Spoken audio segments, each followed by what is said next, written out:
एक पत्नी अपने पति से बहुत हैरान रहती थी। वो कहती थी आप कुछ बताते ही नहीं, कुछ बोलते ही नहीं, बिजनेस कैसा चल रहा, धंधा कैसा चल रहा, कुछ तो बताओ। तो पति बोला रहने दो, सब ठीक है, अच्छा तुम तो काम धाम देखो, भोजन भजन करो, आनंद से घूमो फिरो, बस प्रेम से रहो। पत्नी बोली वाह, हम तुम्हारी पत्नी है, अर्धांगिनी है, कुछ तो पता चलना चाहिए, टेंशन में रहते। अब पति ने सोचा कि तुम पे इतना हमें भरोसा नहीं है, तुम प्रचार कर देती हो और हमारा काम धंधा थोड़ा सा अलग टाइप का है। पत्नी बोली आप हम पे भरोसा तो करो, हम नहीं बताएंगे किसी को। एक दिन पति ने ट्राई किया, झूठ मूठ का, बेचारा ऐसा मुंह लटका के बैठ गया। पत्नी बोली क्या बात है? बोले क्या बताएं? अरे नहीं बताओ क्या बात है। पति बोला क्या बताएं, आज हम झाड़े जंगल गए, समझ जाओ पेट साफ करने। बोले आज हम झाड़े जंगल गए तो कौवा का पंख निकला पेट से। पत्नी बोली अरे राम राम राम। पर पति बोला सुनो, बताना नहीं किसी को। पत्नी बोली हम क्यों बताएंगे? पर महाराज बुरा ना मानना, एक बात बताओ, कौवा का पंख पेट में कहां से आया? पति बोला हमें ये पता नहीं। अच्छा, पति तो चला गया काम धंधे में। अब पत्नी बेचारी टेंशन में, कहीं कौवे ने अंडे तो नहीं रख लिए, घोंसला तो नहीं बन गया। अब इतने में पड़ोसन आई, क्या बात है दीदी आज मुंह लटका है? नहीं कोई बात नहीं। अरे दीदी क्या बात, हमें बताओ, हम तुम्हारी सहेली हैं, हम थोड़ी किसी को बताएंगे। अरे नहीं वो बताने में, अरे तुम्हें हमारी कसम है दीदी। अच्छा चलो तुम किसी को बताना नहीं। बोले क्या? बोले क्या बताएं, आज पप्पू के पापा को कौवा का पंखा निकला। अब पड़ोसन ने अपनी सहेली को बताया। उसने कहा अरे तूने सुना? बोले क्या? वो नहीं है पप्पू के पापा? बोले हाँ, उसके पेट से कौवा निकला। उसने तो पंखा बताया था, इसने कौवा बना दिया। अब उसकी सहेली ने अपनी सहेली से बताया, अरे तुमने सुना क्या? वो नहीं रहते पप्पू के पापा? बोले हाँ, उनकी पेट से तो रोज सुबह झाड़े जंगल में कौवा निकलते हैं। उसने अपनी सहेली से, अरे क्या बताएं, तुमने सुना क्या? वो नहीं रहते दुकानदार पप्पू के पापा? बोले हाँ, उनके पेट से रोज कौवा ही कौवा निकलते हैं। पूरे गांव में हल्ला हो गया।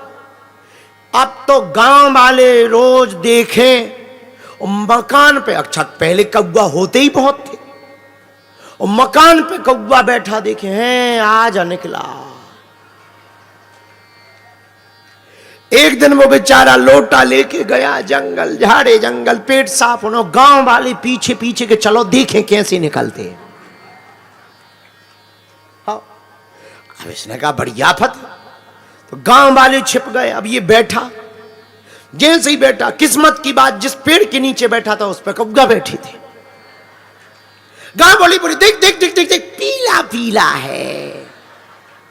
अरे एक बोला नहीं गीला है, लगता है अभी अभी निकला। अब वो बेचारा लोटा वोटा करके बाहर आया। गांव वाले हाथ जोड़ के खड़े हुए, कहा भैया कब से निकल रहे? ये बोला क्या? अरे बोले नहीं, ये हमें समस्या समझ में नहीं आई। तुम आदमी हो और भैया ये पेट में चोंच नहीं मारती? तो अब इसके दिमाग खराब, इसे पता ही नहीं था। तो बोले क्या? अरे अब समझदार हो तुम। अब क्या तो ठीक है, एक दिन में कितने कौवा निकल आते हैं? अब इसका दिमाग खराब। बोले कौवा निकल आते हैं? किसके निकल आते हैं? अरे बोले तुम्हारे, ये देखो पीला छपा हुआ है। इसने कहा कौवा कहां निकले? और गांव वालों ने पूरी बात बताई। तब इसे ध्यान आया कि देवी जी को जो वो कौवा का पंख बताया था उसी के कौवा बन गए जी।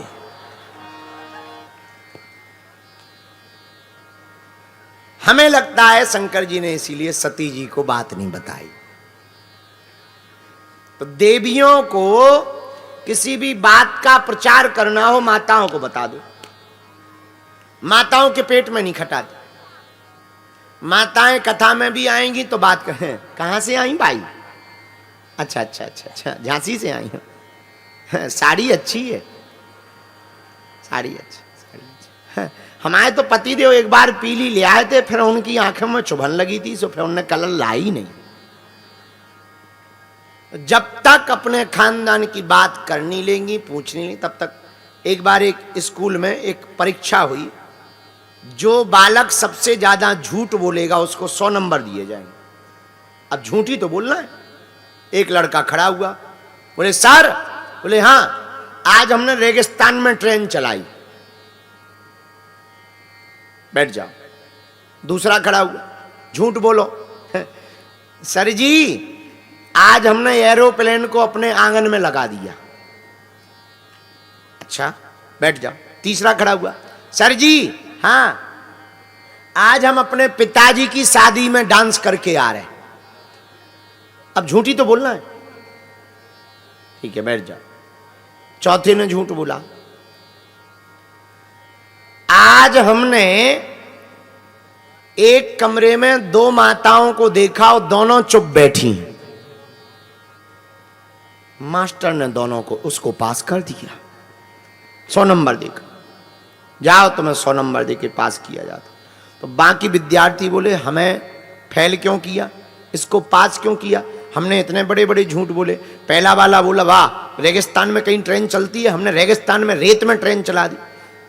मास्टर बोले, हो सकता भविष्य में ऐसी ट्रेन चले जो रेत पर भी चले। दूसरा बोला, हमारा झूठ तो खतरनाक था, आंगन में एरोप्लेन लगा दी। बोले, हो सकता भविष्य में ऐसी प्लेन आवे छोटी जो आंगन में लगाई जा सके। तीसरा बोला, हमारा झूठ तो बढ़िया था, पिता की शादी में डांस करके आए हैं। तो मास्टर बोले, हो सकता पिताजी तुम्हारे दूसरी शादी करें तो तुम्हें मौका मिल जाए डांस करने। ये तीनों तो संभव हैं, पर जिस चौथे को पास किया ये असंभव है कि एक बंद कमरे में 2 माताजी बैठी हो, दोनों चुप हो। ऐसा मुश्किल है, इसीलिए उसे पास किया। तो हम आप लोगों के विरोध में नहीं है। भगवान शंकर से हमें याद आया, माता सती को कोई विषय नहीं बताया। दक्ष के साथ जो भी हुआ, कुछ दिनों बाद राजा दक्ष ने अपमान का बदला लेने के लिए यज्ञ का आयोजन किया। सबको निमंत्रण दिया, पर भोले बाबा को नहीं दिया। पर देवता भी बड़े खतरनाक, कैलाश पर्वत के ऊपर से ही विमान ले जाते हैं। सती जी ने पूछा, कहां जा रही हो? हाँ, अरे सती, तू घर पर ही बैठी है, पता नहीं तुम्हारे पिताजी ने एक विशाल यज्ञ का आयोजन किया है, उसी में जा रहे हैं। हाँ हाँ, जाओ जाओ जाओ, हम भी पीछे से आते हैं।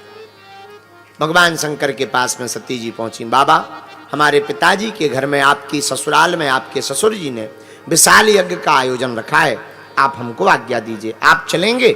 भगवान शंकर ने कहा, कोई निमंत्रण आया? नहीं, निमंत्रण नहीं आया। पर महाराज, पिताजी, हमारे पिताजी हमसे बहुत प्रेम करते, डांट गड़बड़ा गई होगी, निमंत्रण तो आया हो।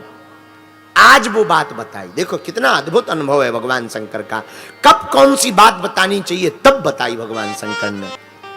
राजा को सबसे ज्यादा जिससे प्रेम है उसका नाम है सुरुचि। ये सबका हाल है, सबकी 2 प्रकार की बुद्धि होती है, वही 2 पत्नियां हैं, सुनीति और सुरुचि। ज्यादातर लोगों को सुरुचि ही प्रिय है, अपनी रुचि, जिसमें अपना मन करे वही करना। शास्त्र जो कह रहे वो कई बार खपड़ मंजन लगता है लोगों। हाँ, अरे महाराज, शास्त्र की बातें हैं, कहना तो ठीक है, जीवन में उतारना बड़ा कठिन। बोलो सीताराम, जोर से बोलो जरा, और जोर से बोलो। देखो, बुरा ना मानना, सुरुचि के अनुसार करना तो अच्छा है, पर परिणाम बहुत बुरा है। मन करे कि उठो ना पड़े ही रहो, तो कुछ दिन बाद तुम्हारे बैकसूल हो जाएंगे, थोड़ा पड़ जाएंगे। कोई काम ना करो जाए, केवल पड़े रहो, खाते रहो, तुम देखना एक दिन तुम पागल हो जाओ बहुत जल्दी। विदेशों में एक सजा दी जाती है, कोई देश है हम नाम भूल गए, वहां सजा देते हैं जेल में, हाँ शायद वहां सजा देते हैं जेल में, तो एक ही वो जो जज होते हैं वो सजा देते हैं, इनको फिल्म दिखाई जाए। अब जब पहली बार कोई आदमी सुनता है तो बड़ा खुश होता है, अरे भाई पिक्चर देखना दिखाने की सजा है, क्या गजब की सजा। तुम लोग भी कहोगे ये सजा तो हमें भी मिलनी चाहिए। लेकिन रुको, उसके नीचे की लाइन में जज कह देता, मजिस्ट्रेट, एक ही पिक्चर को 5 साल तक दिखाया जाए। 100 आदमी का दिमाग खराब। 1 बार 2 बार 5 बार 10 बार 30-35 बार में वो कहने लगता, कोड़े चाय घलवा दो, घोड़ा चढ़वा दो, ऊंट से पटकवा दो, पर जा सजा माफ करवा दो। एक ही चीज देखा देखा। कई बार हमें एक आदमी मिला, खैर आप लोग नहीं ऐसा करना, ये हमारा ज्ञान नहीं है, उसका ज्ञान है। एक आदमी हमें मिला, उनका क्यों तुम त्रियाचरित्र क्यों करते हो? बोले एक को देख देख के मन भर गया। हमका ठटरी के बरे नक कटा, शर्म नहीं आती तुझे अपने मन से? ये अपराध है, महापाप है, नरक जाओगे नरक। तो सुरुचि सबको प्रिय, सुनीति बहुत कम लोगों को प्रिय, पर सुरुचि का परिणाम भयावह होता, सुनीति का परिणाम बहुत बढ़िया होता है। सुनीति मतलब शास्त्र की नीति के अनुसार जीवन जीना। बोलो सीताराम, जोर से बोलो जरा, और जोर से बोलो। सुरुचि रहती थी राजा के पास, सुनीति जी थोड़ा दूर। सुनीति के एक बेटा था, उनका नाम था श्री ध्रुव जी महाराज। बोलो ध्रुव महाराज की। एक दिन खेल खेलते खेलते पिताजी के महल में चले गए मित्रों के साथ। पिताजी बैठे थे, पिताजी पिताजी कह के गोद में बैठ गए, आंगन में गोद में बैठ गए। हाथ को पकड़ा माता जी ने, सौतेली मां ने नीचे उतार दिए। ए नीचे उतर, इतना ही तुमको शौक पिता की गोद में बैठने का है तो तू हमारी कोख से पैदा होता तो ही इस गद्दी पे बैठने का अधिकारी था, वरना नहीं है। और सुनो ध्रुव, अगर तुमको अभी भी इस गोद में और गद्दी में बैठने का शौक है तो तुम एक काम करो, भगवान की तपस्या करो, भगवान से वरदान मांगो। भगवान जब कहें कि वरदान मांगो तो कहना हमको सुरुचि की कोख से पैदा करो। यहां सुरुचि ने गलती कर दी, भगवान के वरदान से अपनी कोख को बड़ा बता दिया, ये भूल की है। पर ध्रुव जी तो बच्चे ही थे, रोते हुए घर आ गए। माता जी ने पूछा क्या बात है बेटा, क्यों रो रहे हो? ये रोते समय कुछ बोल नहीं पाए, गला भर गया। मित्रों ने पूरी बात बता दी। अब देखो सुनीति किसे कहते हैं, इनको कहते हैं।